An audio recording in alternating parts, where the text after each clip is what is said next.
Seriez-vous capable de parcourir 28 cols, 800 km à vélo en l'espace de 10 jours? Eh bien, c'est comme avaler 18 000 mètres de dénivelé positif, 2 fois l'ascension de l'Everest, en gros.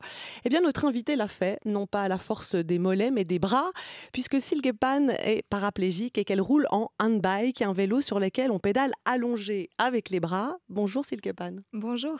Merci beaucoup d'être avec nous. Alors, ce défi que vous avez relevé l'an dernier avec votre époux et coach Didier Drevac, c'est le raid pyrénéen. Vous l'avez bouclé en 10 jours, comme les valides. Alors, quand vous y repensez, qu'est-ce qui vous vient à l'esprit? C'était fou, mais magnifique. Dur, violent, on vous voit souffrir Oui. beaucoup. Oui, c'était dur, mais la victoire est d'autant plus belle quand on a dû traverser par des moments difficiles. Alors justement, cette aventure, Colline Confort l'a filmée. Bonjour Colline. Bonjour. Vous en avez tiré un film documentaire à la Vita. Alors quand Silke et Didier vous ont approché pour ce film, vous vous êtes dit quoi? Ils sont complètement fous. Enfin, faut quand même rappeler que vous étiez 5 dans un camping-car. Il y avait Silke, son mari, Didier, vous, Colline, une masseuse, un chauffeur, sans compter votre chien. C'est complètement fou. Comment vous réagissez? Ouais, les vélos, voilà. Non, c'était une super opportunité pour moi de faire un film. C'est vrai qu'au départ, l'idée, c'était de documenter ce défi incroyable. Et puis tout de suite, moi, j'y ai vu aussi le potentiel de pouvoir faire un film documentaire un peu plus intime sur ce qu'implique la paraplégie dans un défi aussi immense. Alors justement, Silke Pan, pour ceux qui ne vous connaîtraient pas, vous avez été victime d'un accident de cirque il y a 12 ans, lors d'un numéro de trapèze que vous répétiez avec Didier Drevac, votre époux. Mais vous êtes aussi quelqu'un justement de très pudique, vous parlez d'intimité, Colline Confort. Mais avec ce film, vous ouvrez une fenêtre un petit peu plus intime sur votre vie et puis vous vous confiez. Je ne l'ai pas remarqué tout de suite que j'étais paraplégique. Mon corps, je ne le reconnaissais pas. Il y a tellement toutes les sensations qui changent. Quand je me voyais dans le miroir, je me disais, mais c'est pas moi, cette femme, c'est pas moi. Pour moi, ça n'a rien changé. Pour moi, Silke, elle est en chaise roulante parce qu'elle a une jambe cassée qui dure, mais c'est tout. Moi, je ne vois pas Silke invalide. Alors c'est un extrait d'Ala Vita justement où vous vous confiez à votre masseuse. Pourquoi vous avez décidé finalement, Silke Pan, de faire tomber le masque, de vous montrer dans votre intimité? En fait, je n'ai rien décidé. Disons que moi, j'étais prise dans mon défi, dans mon aventure et forcément dans la vie quotidienne comme ça. Je peux pas éviter ça. Après, moi, j'oubliais complètement la caméra. J'ai plus du tout... je peux pas penser tout le temps qu'il y a une caméra qui me filme. Donc, en fait, je vivais simplement. Et quand on est ensemble pendant 2 semaines, 24 heures sur 24, ben moi, je peux pas éviter d'être au naturel. Alors, j'imagine que c'est l'objectif recherché par une réalisatrice. Justement, vous, Colline Confort, vous avez dû trouver votre place et puis après ensuite choisir les bonnes images pour montrer la belle intimité. Ça a été difficile, ça a été compliqué? Non, ça a été un montage assez facile en fait avec mon monteur Brandon Bétrison qui a travaillé également sur le film. Le montage en fait se fait assez simplement parce que le fait que ce soit un road movie permettait en fait ce fil rouge narratif assez simple. Après, c'est sûr que sur les questions d'intimité, nous on voulait à tout prix éviter quelque chose de pathétique et de rentrer en fait dans une intimité toute simple, ce qui était en fait le cas. Il y a jamais eu de choses gênantes entre nous. Ça a toujours été une relation de confiance tout à fait simple. Oui, c'était compliqué justement de laisser quelqu'un entrer dans cette intimité-là, surtout dans un effort, parce que 28 cols, 18 000 mètres de dénivelé positif, on souffre. Hein. Oui, tout à fait.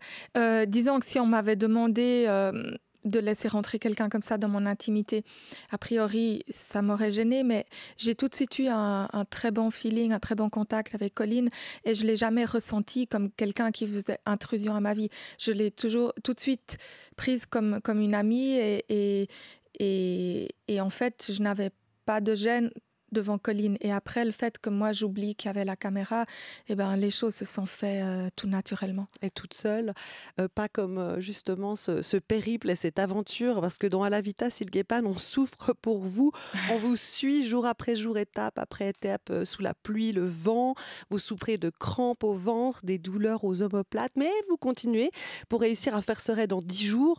Bon, on se dit des fois, à quoi bon 11 jours finalement, ça aurait été vraiment un échec pour vous? Ça aurait été un semi-échec, pas un échec complet, parce que j'aurais réussi quand même mon défi.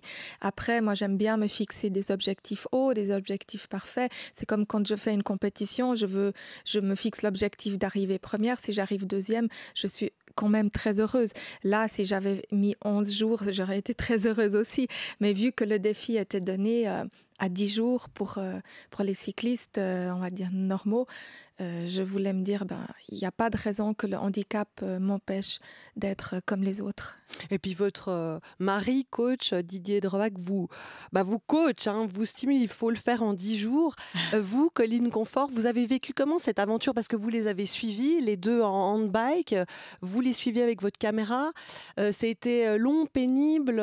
Voilà, comment vous avez vécu tout ça? Alors finalement, c'est plutôt beaucoup d'attente. Moi, j'étais dans le camping-car avec le chauffeur, donc on les suivait avec la voiture. C'était pas possible elle va soit trop vite, soit en fait surtout trop vite pour moi, donc je peux difficilement la suivre comme ça avec la caméra tout le temps. Donc c'est aussi beaucoup d'attente, attendre qu'elle arrive, attendre qu'on passe l'école et tout ça. Donc c'était surtout plutôt long, mais aussi très stimulant. Les moments où on devait filmer, c'était là, c'était le moment et il fallait être réactif. Et puis il y a des moments assez forts. Il y en a un qui m'a marqué dans le documentaire, qui m'a même arraché une larme. C'est celui-là. Bravo! Yes. Bonne étape! Merci! Vous avez reconnu peut-être? Oui, elle arrivait au Tourmalet.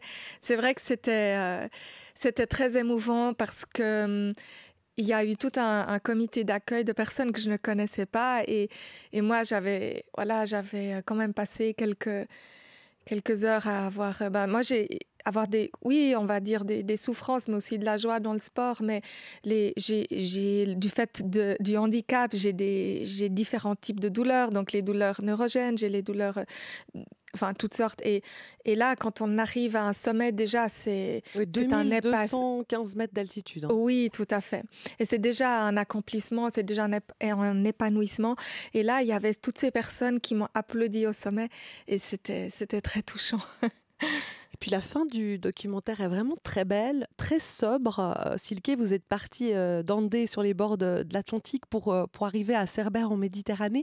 Et puis vous allez vous baigner dans la Grande Bleue. Oui. Vous avez bouclé la boucle, finalement, relevé Delphi. C'est un moment qui est très intense, mais sans explosion de joie. Pourtant, nous, on a envie de crier pour vous. Vous y êtes arrivés. Alors pourquoi cette retenue? En fait, on a eu ce cri de joie juste en arrivant en haut et après, on s'est dit non, mais la mer est juste à côté, donc on va aller jusqu'au bout de la route et on va aller se baigner. Donc du coup, c'est vrai que le cri de joie, il n'est pas sur les images, mais il existait. Et après, sur les images, c'est vrai qu'on termine avec...